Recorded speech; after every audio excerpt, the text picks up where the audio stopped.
Vamos abrir em 2 Tessalonicenses, capítulo 3. Nós vamos então hoje terminar 2 Tessalonicenses e então para o próximo ano, a partir de janeiro, iremos estar a olhar para Tito.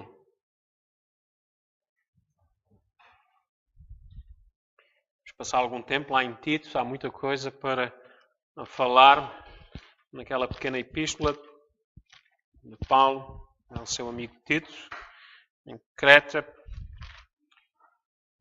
Talvez antes de fazermos uma análise do livro, ainda não falei com o meu cunhado, mas a gente tem esta grande amizade um com o outro e ele gosta destas coisas. Eu vou desafiá-lo a ele preparar um bocado da história de Creta, um bocado do background da cidade. Onde é que foi a carta escrita, para nós estarmos dentro do contexto.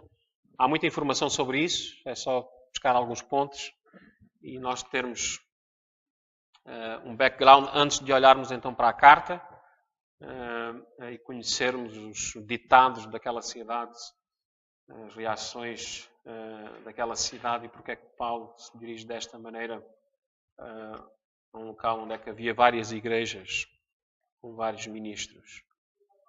Só para o ano. Para o ano não está assim muito longe, não é? Então não esqueçam de Tito. Iremos estar a olhar para ele. Mas hoje vamos então terminar esta carta de 2 Tessalonicenses, capítulo 3. Vamos ler todo o capítulo, embora nós iremos dar nossa atenção maior a partir dos versos 6 adiante.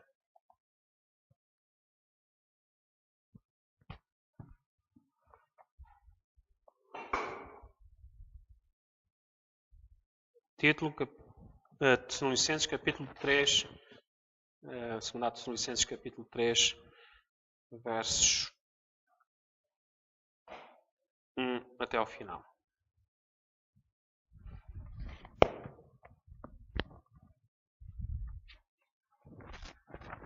Por fim, irmãos, orai por nós, para que a palavra do Senhor seja divulgada e glorificada, como também aconteceu em nosso meio, para que nos livremos de homens perversos e maus, pois a fé não é para todos.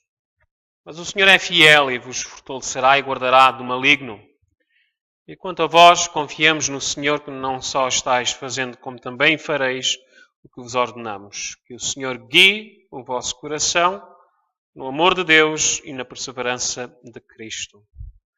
Irmãos, nós vos ordenamos em nome do Senhor Jesus Cristo que vos afasteis de todo o irmão que vive de forma indisciplinada e em desacordo com a tradição que recebestes de nós. Mas vós mesmos sabeis que como deveis nos imitar, pois quando estávamos entre vós, não vivíamos desocupados, nem comíamos da graça da comida de ninguém. Pelo contrário, trabalhávamos dia e noite com esforço e fadiga, para não ser um peso para nenhum de vós. Não porque não tivéssemos direito, mas para que nós mesmos vos dessemos exemplo para nos imitardes.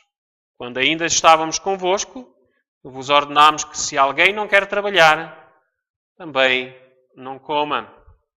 E ouvimos dizer que alguns entre vós vivem desocupados, não querem trabalhar e se intrometem na vida alheia.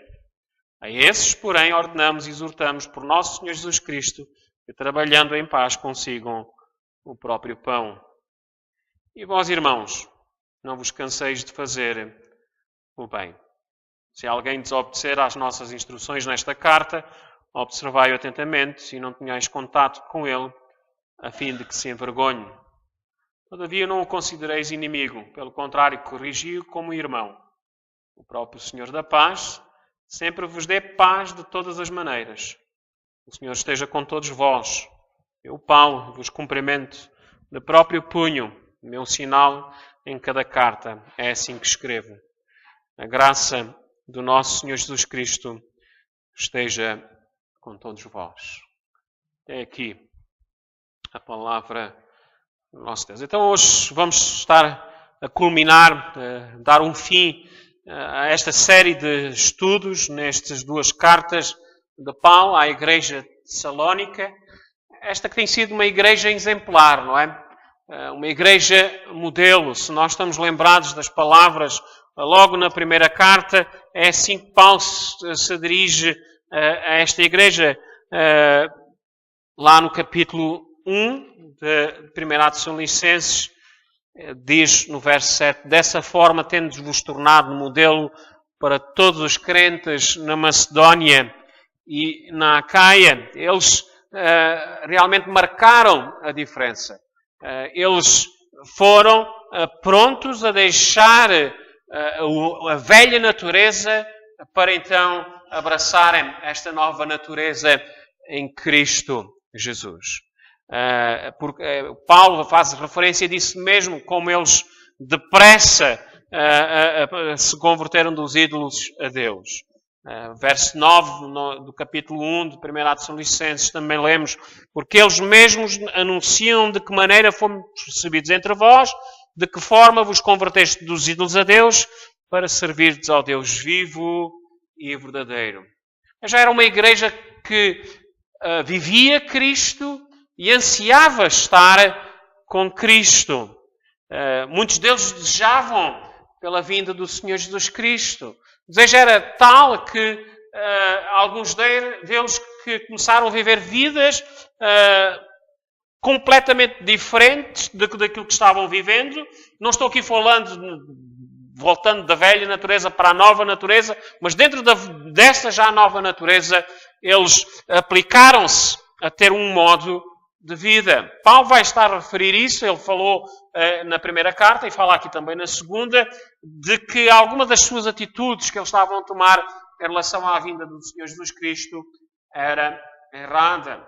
E tudo isto por causa de uma má interpretação. Uma má interpretação daquilo que Paulo já houvera dito em relação a este assunto, quer seja nesta carta, e ele depois na segunda carta volta então a lhe explicar. Havia muitas dúvidas, havia coisas ainda a aprender, e Paulo então na segunda carta ele se detalha mais nestas dúvidas e nestas incompreensões que havia ainda na igreja de Tessalónica.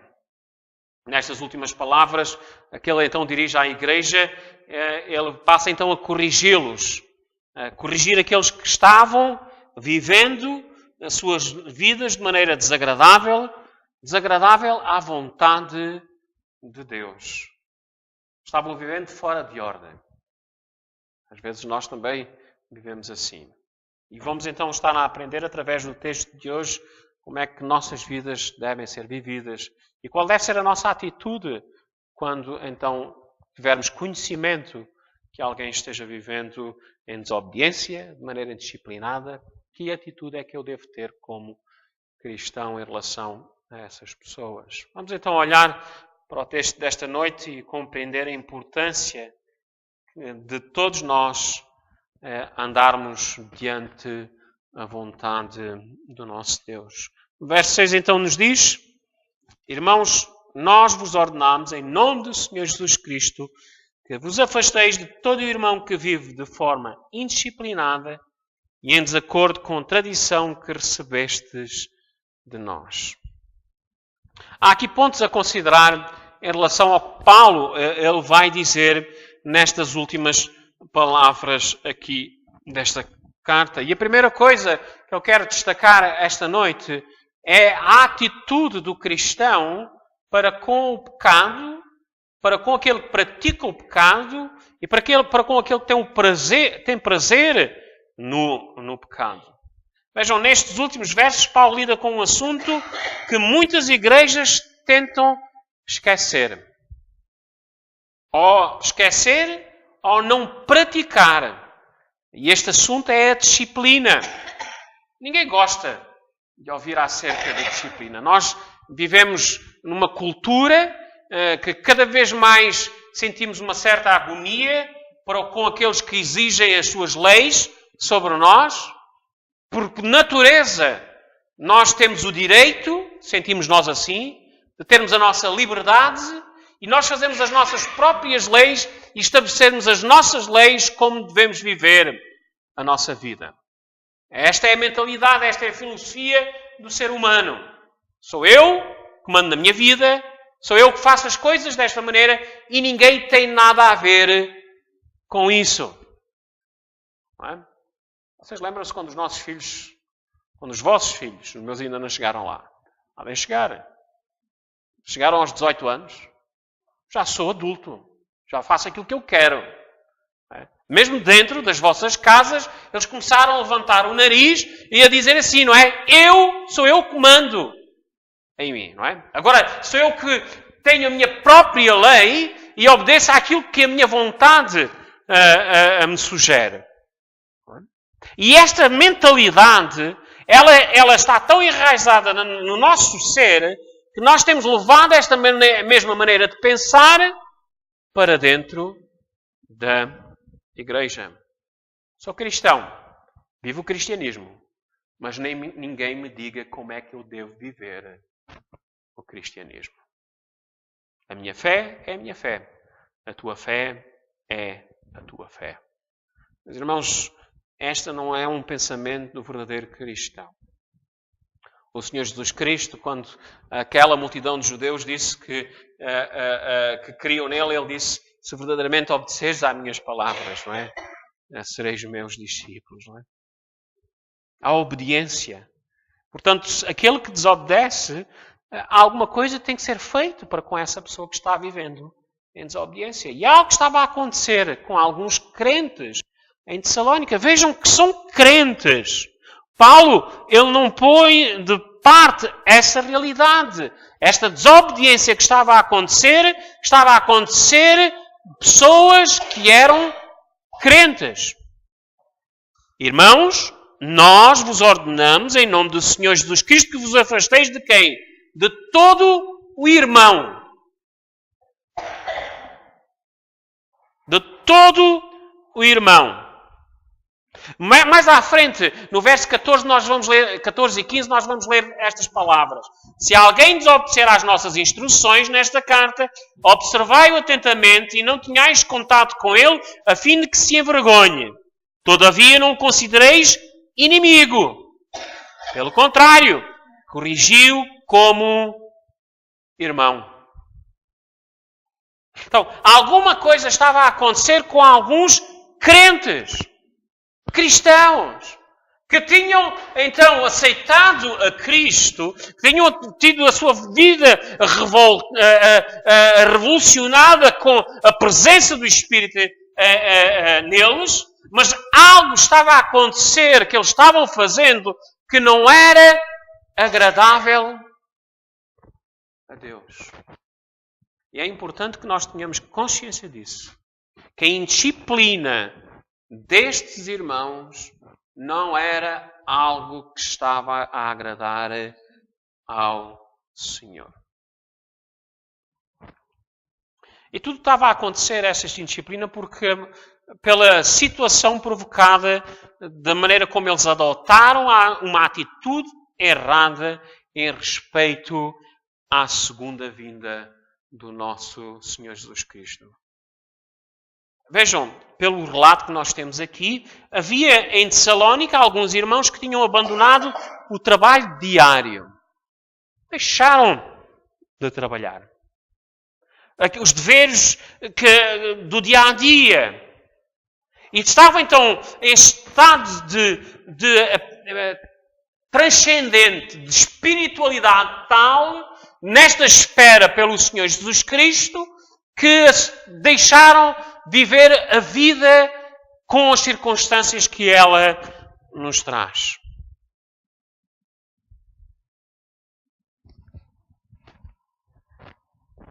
Simplesmente, eles estavam faltando ao dever daquilo que deviam estar a viver. Estavam vivendo de forma indisciplinada.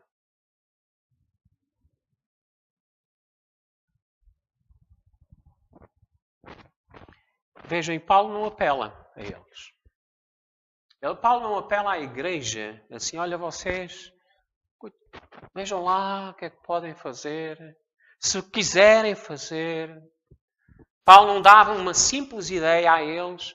Vejam o que é que Paulo diz. Ordenamos. E para que a sua voz seja ouvida, porque aquilo que ele está a ordenar não é vontade própria dele, não é? Ele diz, ordenamos em nome do Senhor Jesus Cristo. E é interessante, Paulo então aqui invoca o nome do Senhor Jesus Cristo. Ele invoca desta maneira devido à seriedade do assunto. Ele leva a igreja a considerar este assunto de indisciplina seriamente.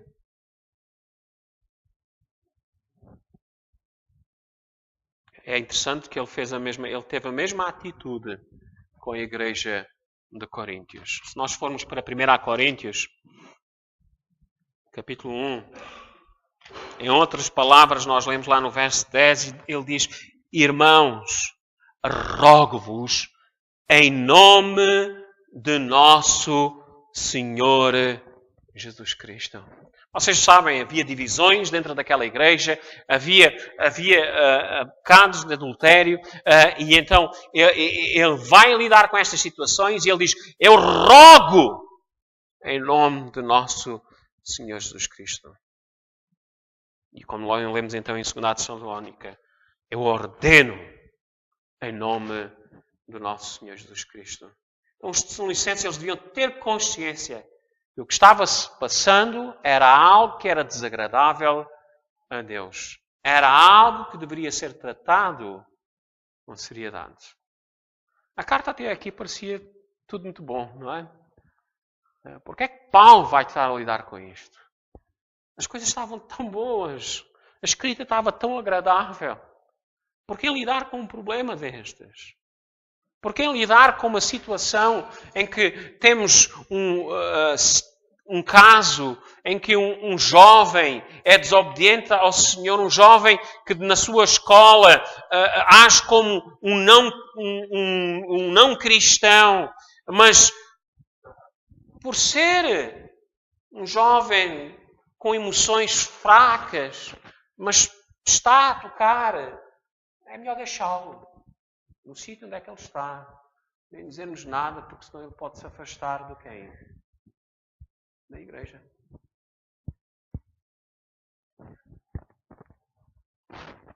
Ou um filho nosso, nós saibamos que ele está a fazer mal e nós, é melhor não lhe corrigir, porque ele já não vai dar aquele sorriso, já não vai dizer aquelas palavras de como me ama.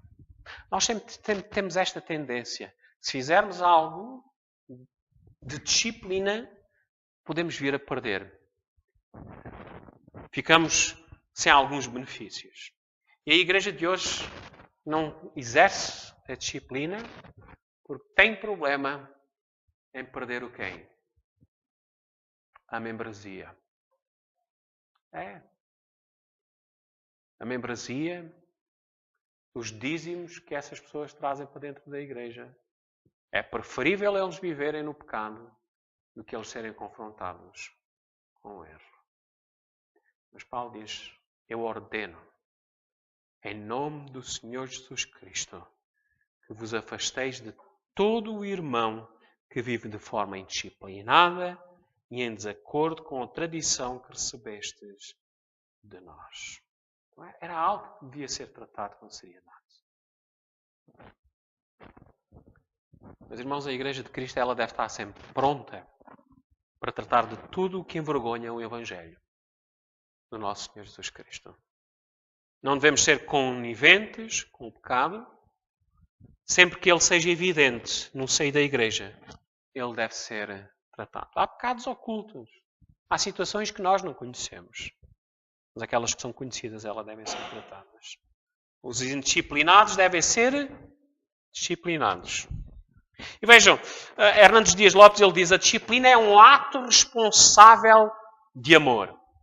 João Calvino, ele diz que é uma das marcas da verdadeira igreja, a disciplina. Vejam, Paulo, ele já tinha lidado sobre o assunto que estava a acontecer desta malta preguiçosa. Ele já tinha assim por alto falado, nós notamos que houve esta conversa. Na carta, em 1 Tessalonicenses, não nos apercebemos de mais detalhes, mas com toda a certeza que Timóteo lidou com isso quando levou a carta lá aos irmãos. Em 1 Tessalonicenses, capítulo 4, no verso 11. Quando ele lê estas coisas, o que é que normalmente se faz quando se lê a palavra do Senhor? Não é explicar, com toda a certeza que Timóteo te explicou. Há alguma, olha, vocês estão com este problema, veja o que é que Paulo nos diz aqui, não é?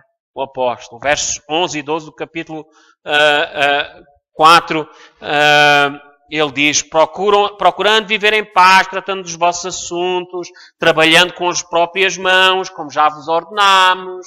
O problema já lá estava, ele estava então aqui a anunciá-lo, a fim de que andeis com dignidade diante dos que são de fora e não necessitais de coisa alguma da parte deles. Já havia o problema desta malta desocupada, desta malta que não queria fazer nada, que estava então esperando pela vinda do Senhor Jesus Cristo. E Paulo então fala, dá aqui esta brevidade, Timóteo com toda a certeza que desenvolveu este assunto. No verso 14 do capítulo 5 nós vemos novamente, irmãos, nós também vos exortamos a aconselhar os indisciplinados, os desocupados, a consolar os desanimados, a amparar os fracos e a ter paciência para com todos. Pelo visto, não foi dada tanta atenção às suas palavras. Paulo disse, vocês emendem-se. Foi dito. Não faças isso.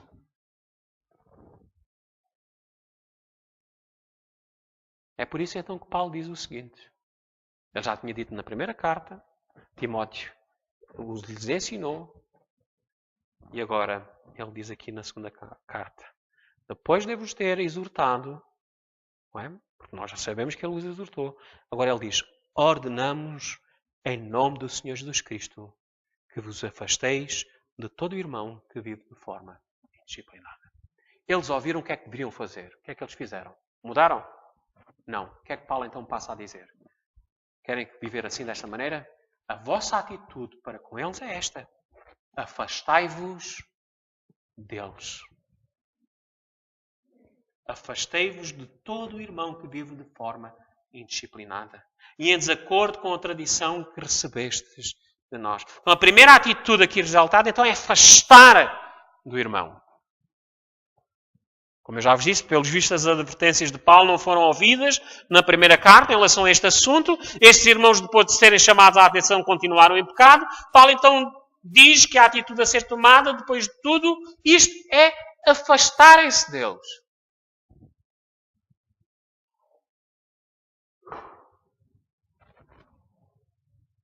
Vejam, ele quer em carta, quer pessoalmente, ele tinha admoestado estes Tessalonicenses para a necessidade de trabalhar. Nós já vimos isso lá em 1 Tessalonicenses, capítulo 5, verso 14. Ele tinha pedido aos irmãos indisciplinados para se corrigirem. E pediu à igreja, vocês aconselhem. Exortamos a aconselhar os disciplinados. Aqueles que ficaram à frente do trabalho, vocês aconselhem. Ao crente que sabe, ou ao irmão na fé que sabe que o outro irmão está em pecado, vai e aconselha, olha, não continues a viver assim.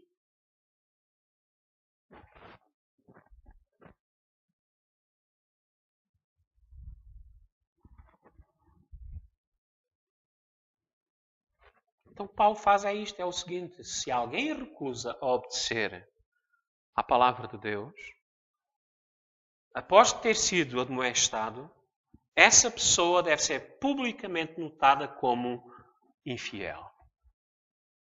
Não quer dizer que deixou de ser irmão, mas é alguém que está em pecado e que deve saber que está fazendo mal. E nós devemos ser afastados de qualquer contacto social com ela. Está tudo bem, vou beber um cafezinho com ela, ou com ele. Como nada acontecesse. A vida da igreja é uma coisa, não é? Nós somos aqui todos espirituais, todos os 100% crentes. Chegamos lá fora, já podemos zombar, gozar, fazer uma andota para aqui, outra coisa para ali, viver desta maneira ou daquela maneira, e eu posso me sentar com o meu amigo que está simplesmente envergonhando o meu Senhor. Como nada se fosse.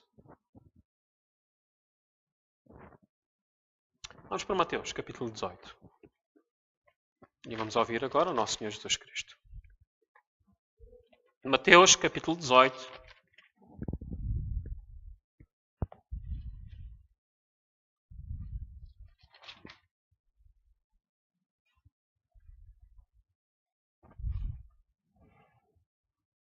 O Senhor fala-nos aqui acerca da disciplina.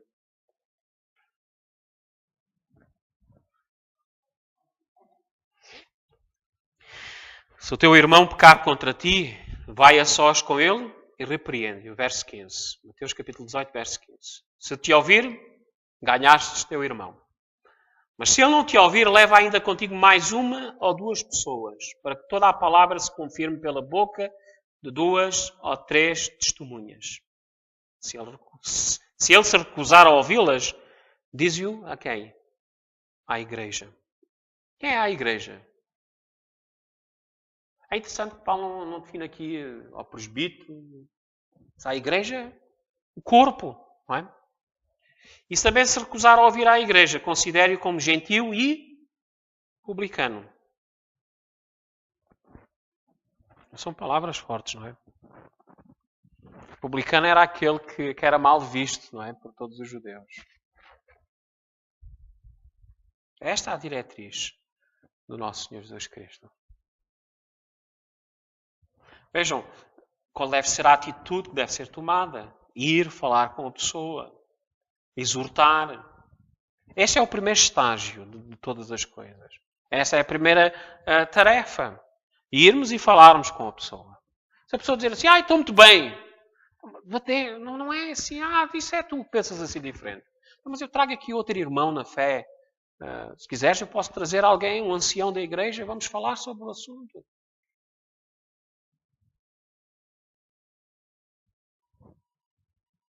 Se essa pessoa não se arrepender, então ela deve ser admoestada desta maneira. Devemos nos afastar daqueles que praticam pecados.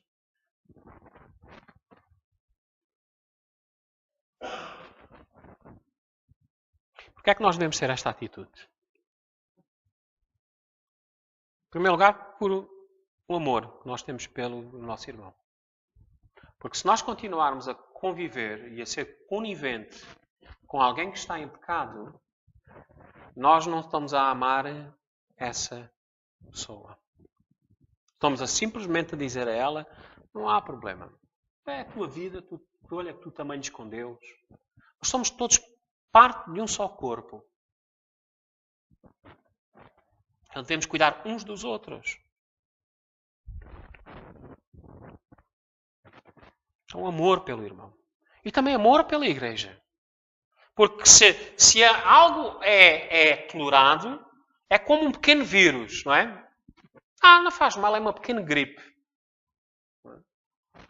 Não faz mal a ninguém. Se deixarmos com que a gripe esteja ali e não seja tratada, depois outro vai pegar o vírus, e o outro, e o outro. E quando se dá, é uma igreja indisciplinada. Então a disciplina, ela não é só benéfica para aquele que está neste momento sendo indisciplinado, mas ela é benéfica para a santidade do próprio corpo de Cristo. A igreja de Cristo. E esta atitude mostra que nós temos um amor pelo Senhor. Pela justiça do nosso Deus, pela santidade do nosso Deus. Por isso é que Paulo diz, irmãos, nós vos ordenamos em nome do Senhor Jesus Cristo. Biblicamente, a disciplina então tem este triplo objetivo. Restabelecer o pecador. Nós já vimos lá em Mateus 18, 15. Se nós formos para 1 Coríntios 5, 5, Paulo, naquele caso de impureza que havia ali na igreja de Coríntios, lá no verso 5 do capítulo 5, ele diz para aquele ele estava cometendo imoralidade, Entregai esse homem a Satanás para a destruição da carne, para que o espírito seja salvo no dia do Senhor Jesus. Vejam, a disciplina é mesmo com este objetivo, de restabelecer o pecador. Se é preciso é dizer assim, olha, meu amigo, se continuar assim, vivendo dessa maneira, não é bom estar no nosso meio. É caso sério.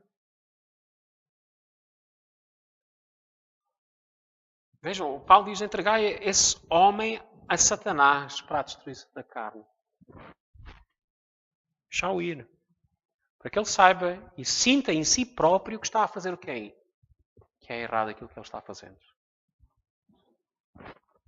A mente, quando se sente desta maneira oprimida, está mais aberta para dar atenção ao porquê das coisas que estão a acontecer na sua vida. Vejam, Paulo faz isto para manter a pureza da igreja. E lá em São Licença é a mesma coisa. Versos 6 a 8, ele continua, de 1 Coríntios 5, o vosso orgulho não é bom, não sabeis que um pouco de fermento faz com que toda a massa fique fermentada? Vocês não sabem se houver este problema, e se vocês deixam com que o problema deixe e continue a existir, pode afetar o resto? Removei o fermento velho para que sejais massa nova, sem fermento, assim como de fato sois, porque Cristo, nosso Cordeiro da Páscoa, já foi sacrificado. Portanto, celebremos a festa não com fermento velho, nem com fermento da maldade e da corrupção, mas com pães sem fermento da sinceridade e da verdade. Esta deve ser a atitude.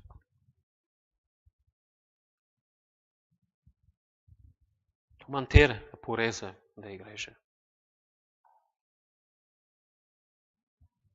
Dissuadir os outros. Paulo, quando descreve a igreja, quando descreve a Timóteo, lá no capítulo 5, de 1 Timóteo, no verso 20, ele diz: quanto aos que vivem no pecado, repreende-os na presença de todos, para que os outros também tenham temor. Isto não é a Bíblia de hoje. É ou não é? Há que faz comichão a muitas pessoas, não é? A palavra do Senhor diz que faz comichão nos ouvidos. Afeta.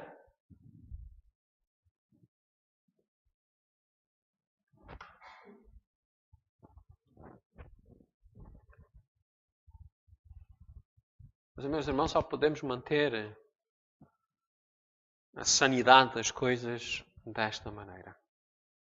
E é importante que nós tenhamos consciência da seriedade do que é ser cristão, a santidade e a justiça.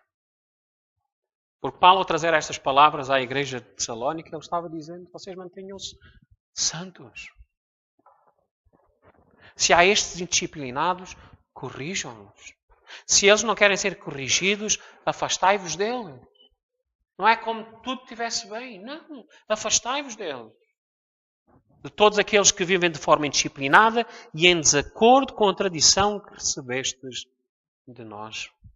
Então vejam, eles deixaram de trabalhar. Estavam vivendo às custas dos outros. E também estavam se intrometendo na vida dos outros. Verso 11, porque ouvimos dizer que alguns entre vós vivem desocupados, não querem trabalhar e se intrometem na vida alheia. Bem, isto para um judeu isto era completamente louco. Um judeu, cada um tinha o seu ofício. Para estes gregos, os gregos estavam habituados a ter os seus empregados. Carson, ele vai estar a lidar que este era um tipo de atitude que alguns tomavam, em que viviam assim desta maneira desocupado e viviam de casa em casa, usufruindo do esforço dos outros. Meus amigos, há sempre aqueles que procuram a igreja para explorar o cristão. Lembrem-se, o cristão tem que ser bondoso, o cristão tem que ser amoroso, o cristão tem que ser misericordioso. Há quem pense que deve ajudar então sem medida o cristão. Vocês já repararam muitas vezes, quando nós às vezes vemos essas pessoas a mendigar, e dizerem, eu tenho fome. Deixa estar, vamos ali comigo a um café. Não quero o dinheiro. Nós sabemos, aí vê-se logo a razão porque é que essas pessoas querem. Alguns já sabemos para os seus vícios e outras coisas mais. Que tipo de atitude é que nós devemos ter com estas pessoas que não querem trabalhar, que exploram? Nossa atitude e a nossa ajuda deve ser bíblica. Vejam. Verso 10. Quando ainda estávamos convosco, vos ordenámos que se alguém não quer trabalhar, também não quem? Não coma. Está aqui amor cristão? Está. Está aqui disciplina? Está. Está aqui exortação? Está. Paulo vai dizer mais à frente. Ou anteriormente, como eu já tinha dito.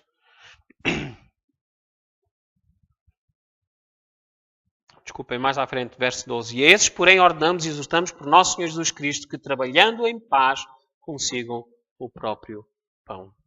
Vejam, não é roubando. Não é ser maquinador de falcatruas. Paulo diz, trabalhando em paz, consigam o próprio pão. Vejam, Paulo foi um exemplo para eles. Agora é importante que nós conseguimos lidar com o exemplo que ele está aqui a dizer. Porque há pessoas que chegam aqui a este texto e dizem assim, os ministros de culto não devem ser pagos pela igreja. Devem ser ter um trabalho lá fora. É isto que o grupo dos irmãos faz.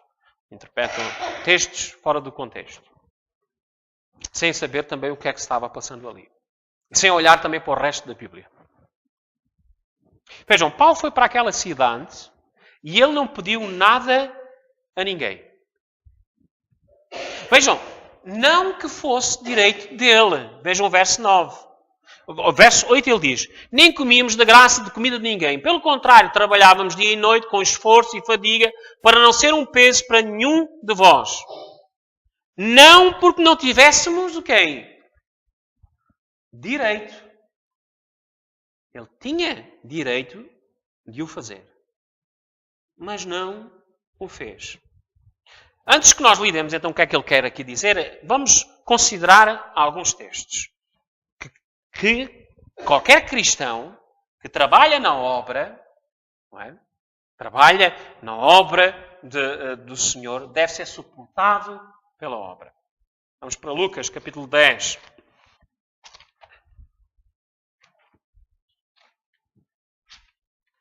Depois já passamos então a compreender o que é que Paulo queria dizer com aquelas palavras.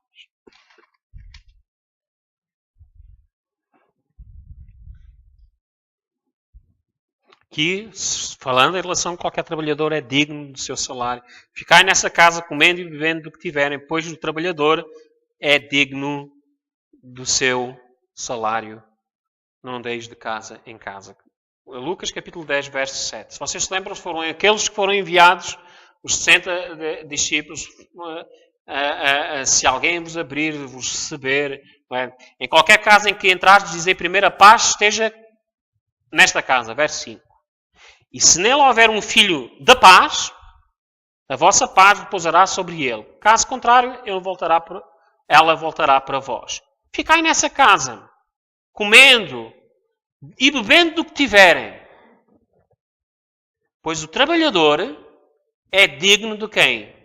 Do seu salário. Não andeis de casa em casa.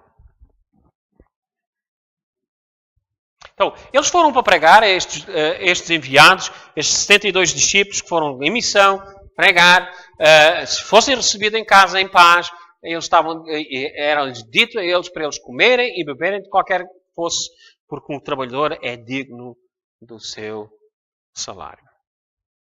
Já nas cartas de Paulo, nós lemos Gálatas, capítulo 6, verso 6. Paulo à igreja de Gálatas, ele diz, em relação àqueles que estão sendo instruídos pela palavra.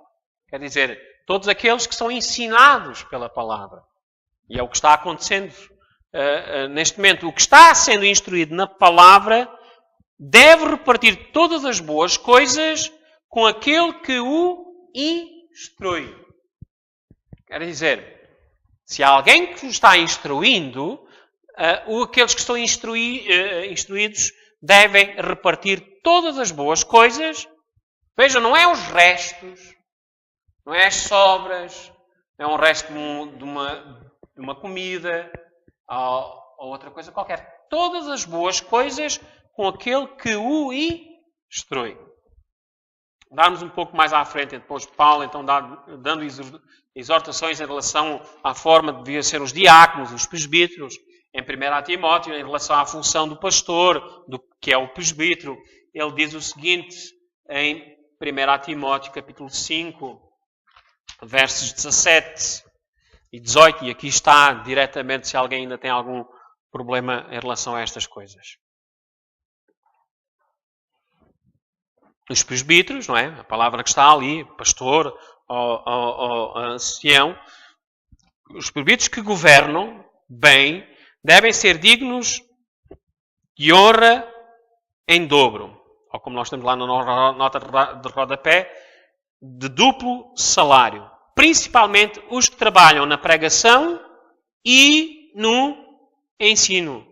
Porque a Escritura diz: não amarres a boca do boi quando ele estiver debulhando, e o trabalhador é digno do seu salário. Se temos dúvidas em relação a isto, acho que é suficiente para nós tirarmos essas dúvidas. Mas voltando então ao nosso texto lá em 2 Tessalonicenses. Porquê é que Paulo trabalhou? Se ele, como diz no verso 9, diz: não porque não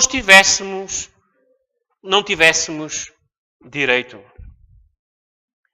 Vejam, Paulo trabalhou naquela altura para o seu sustento por causa também da cultura do povo grego.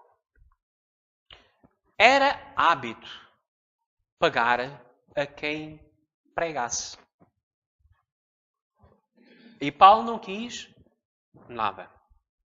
Vejam, nas praças, quando um filósofo ou um doutor, hoje já não se faz isso, mas nas praças, quando alguém vinha para a praça e o povo se juntava e essa pessoa começava então a falar, a ensinar, a dar algo, essa pessoa era paga. E Paulo disse: eu não quis nada de vocês. E Paulo não quis que eles pensassem que o Evangelho era algo que tinha que se pagar. Ele não queria que pensassem que ele pregava só para receber dinheiro. E havia pessoas já fazendo isso. Eram estes oradores, estes pregadores, com esta nova mensagem, e eram pagos simplesmente por isso. Mas Paulo, ele disse não. Durante o dia nós pregámos. À noite o que é que ele fez? Trabalhou com esforço e fadiga para não ser um peso para nenhum de vós. Ele estabeleceu ali, ele ensinou a atitude certa. Ele não estava ali vendendo o Evangelho. Não é? O Evangelho é graça. Não se compra. Deu-lhes logo esta atitude graciosa para com a igreja de Salónica. Nós devemos então aprender com Paulo. Devemos olhar para a palavra de Deus e ver qual é o procedimento certo. Vejam, Paulo no verso 6 diz que aqueles indisciplinados se afastaram da tradição que tinham recebido. Afastei-vos de todo irmão que vive de forma indisciplinada em acordo com a tradição que recebestes de nós. Meus irmãos, isto deve-nos chamar a atenção que nós devemos nos manter firmes na palavra de Deus. Mas hoje são outros tempos. Mas se a palavra de Deus diz isto, o que é que nós devemos obedecer? Aos tempos que nós estamos a viver hoje? Ou à palavra de Deus que é imutável, que não tem tempo? Devemos nos manter firmes nas Sagradas Escrituras. Vejam, hoje facilmente se abdica da palavra em favor da vontade humana. Devemos ouvir o nosso coração. Devemos seguir o nosso coração. Nada disso. Devemos seguir, sim, a palavra de Deus. Porque, eu só faço aquilo que me faz sentir bem. Meus irmãos, se viver de forma indisciplinada faz sentir bem a alguém, é porque essa pessoa ama mais o pecado do que ama a Deus. Devemos ser imitadores de Cristo. E vejam estes apóstolos, eles eram imitadores de Cristo. Pois vós mesmo sabeis como deveis nos imitar, diz o verso 7. Pois quando estávamos entre vós não vivíamos desocupados. Eles deram exemplo. Nós devemos olhar para os exemplos da Bíblia. Então, se alguém desobedece, se alguém nos impele a não fazer o caso da palavra de Deus, não devemos ter contato com essa pessoa. Não devemos nos afastar dela para que ela, quem? Se envergonhe. Verso 14 diz o seguinte: se alguém desobedecer às nossas instruções nesta carta, observai-o atentamente e não tenhais contato com ele, a fim de que se envergonhe. Vejam, não é porque essa pessoa seja nosso inimigo, porque o verso 15 diz logo: todavia não o considereis como inimigo. Há pessoas que fazem isso. Eu lembro-me quando eu estava tratando de um caso de uma igreja que esteve aí com problemas, quase crucificaram o pastor por ter feito algo errado. Odiaram o homem. Toda aquela gente sentiu-se perfeita em relação à outra pessoa. E hoje nós fazemos a mesma coisa. Nós conseguimos ser piores do que os descrentes às vezes.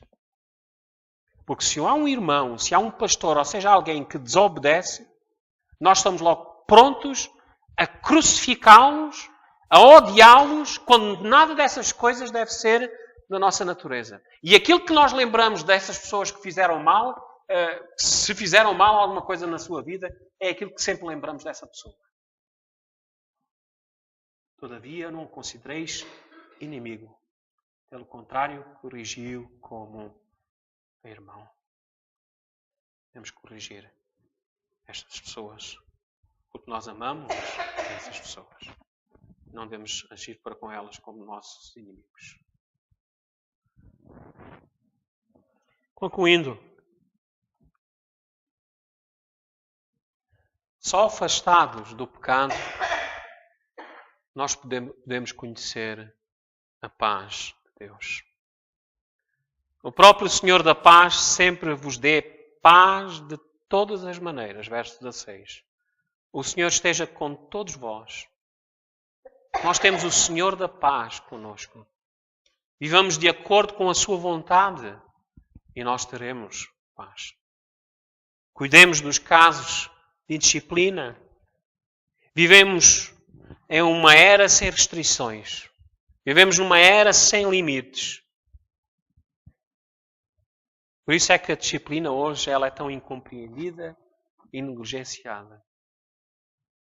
Com que direito é que o pastor tem em me dizer isto? Ou os anciões têm direito a dizer estas coisas? Já tive várias vezes e já me aconteceu isso. Logo quando eu vim para aqui, não é? Quem és tu para falares assim? Até se levantaram. Sós, com outras pessoas, também é a mesma coisa. Com que direito? Nós temos esta por nossa natureza. Nós também fazemos a mesma coisa. Quem está com cargos de direção, nós às vezes pensamos que somos os santos.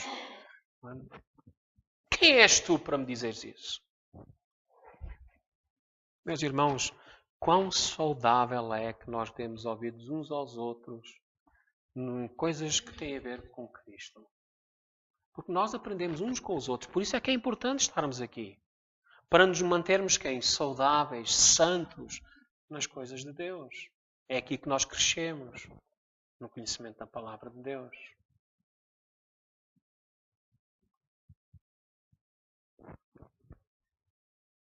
A igreja tem a autoridade de disciplinar. Essa autoridade procede do Senhor da igreja, que a comanda. É preciso que nós possamos ter os olhos bem abertos se a rejeição da disciplina é uma realidade dentro da igreja ou entre aqueles que estão na igreja. É um grande mal se isso for uma realidade. Se alguém recusa ou se revolta por ser indisciplinado e não reconhece o seu pecado, se não se arrepende sinceramente, essa pessoa não quer nada com Cristo. Veja, aqui estava uma igreja que, como nós já lemos nesta segunda carta, perseguida, afligida. E agora mais este assunto sobre eles. Como é que nós vamos lidar com estes indisciplinados? Fazendo o que é certo. Tudo o que nós devemos fazer para Deus é fazer o que é certo. Ser fiel até à morte. E fidelidade tem a ver com obediência. Mesmo que essa fidelidade nos leve até a quem? À morte. Quando o Senhor Jesus Cristo escreve àquela igreja de Esmirna, ele diz que eles iriam ter uma tribulação de quantos dias? 10 dias. Nós sabemos muito que os números na palavra de Deus têm o seu simbolismo. O número 7 é o número de quem? Da perfeição. Ali aquele número 10 quer dizer que é um tempo da nossa vida. Paulo diz que a nossa leve e momentânea tribulação em nada se compara com o peso de glória que nos está reservado. Não é? Eu quero dizer, ser fiel durante a vossa peregrinação aqui neste mundo. Até à morte. Até ao fim. E eu vos darei a coroa da vida. Parece que a palavra de Deus está a dizer, então quer dizer que nós temos que continuar a ver se ganhamos. Então isto é catolicismo. Não, isto é o Evangelho. Porque aquele que verdadeiramente é cristão vive o cristianismo com fidelidade. Não vive religião. Eu na igreja sou crente. Mas na minha casa sou assim. Entre os meus amigos sou de outra maneira. Não. É ser na nossa casa, mesmo quando o nosso marido ou a nossa esposa ou os nossos filhos dizem que nós somos loucos. É ser no nosso trabalho quando os nossos colegas dizem que nós fomos lavados, que o nosso cérebro está danificado. É ser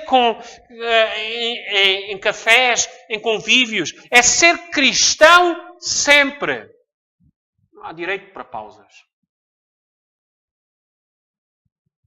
E se pecarmos, e pecamos, não vamos estar com aquela desculpa, Senhor, tu sabes que nós somos fracos.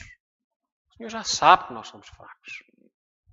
Agora não utilizamos estas palavras para dar lugar a maior fraqueza. Porque se pecarmos e sabemos que estamos a pecar e continuamos a pecar, nós somos fortes. Fortes em nos agarrar ao pecado e ter prazer nele e continuar a viver nele. Mas somos fracos, sim, na fé em Cristo.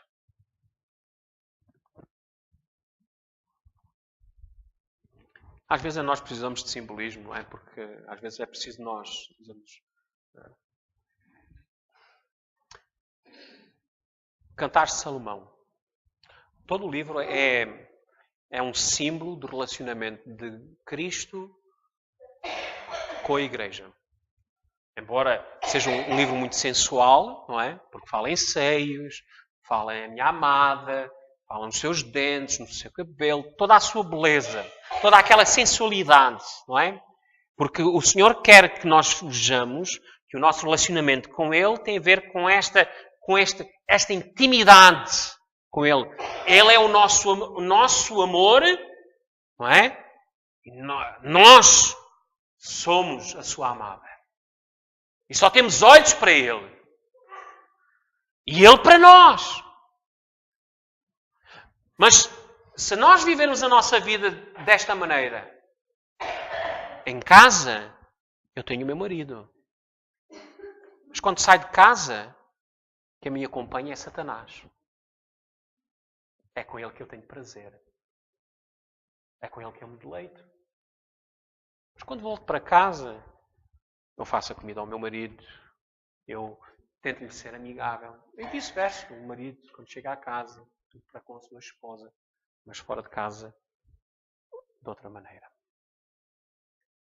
Meus irmãos, muitas vezes nós passamos a vida não com Cristo, mas abraçados a Satanás. Não é? E Satanás se alegra com isto, não é? Leem as cartas de C.S. Lewis. Se vocês tiverem a oportunidade de alguma vez lerem aquela ficção que ele escreveu de um tio demónio para com o seu sobrinho. Muito interessante. Como ele descreve a atitude que Satanás quer impor em nossos corações. Mas irmãos, fujamos do quem? Do mal. Vejam, verso 13. Vamos ver se terminamos. E vós, irmãos, não vos canseis de fazer o quê? O bem. Paulo tinha dito a mesma coisa lá na primeira carta. Vocês lembram-se? Verso 21. Mas examinando tudo, conservai o que é bom. Evitai tudo o que é mau. Versos 21 e 22. Antes disso, ele tinha dito, no verso 15, cuidem para que ninguém retribua o mal com o mal, mas segui sempre o bem, uns para com os outros e para com todos.